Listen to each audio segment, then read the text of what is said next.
Today I will be building this activity 2.3 from the chapter acid, bases and salts.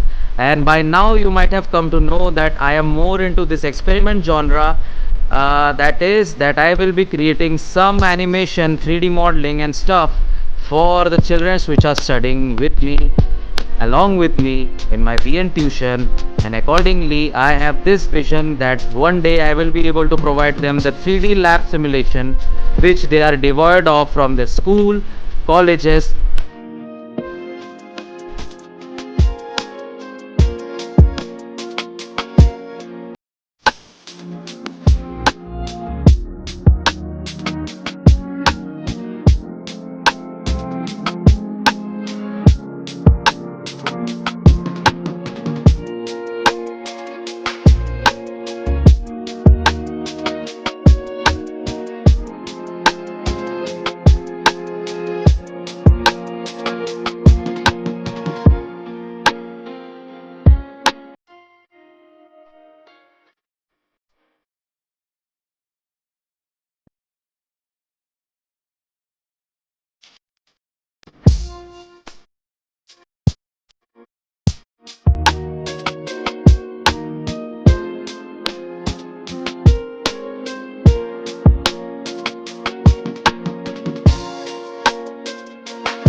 So today I tried making something new, and that is a candle with a flame on it. And as you can see in the dark, that the flame actually is lit in the dark. So with more and more such videos, creation and projects, I will be slowly marching towards the perfection, and that is that I will try to create the 3D lab simulation which I am talking about, and accordingly I will be able to educate my people, the children who study with me offline as well as online, so that they can repeat the lecture and practicals as much as they like. But also the link to these videos will be private because one has to pay for it to actually see it. Thank you for today and have a nice day.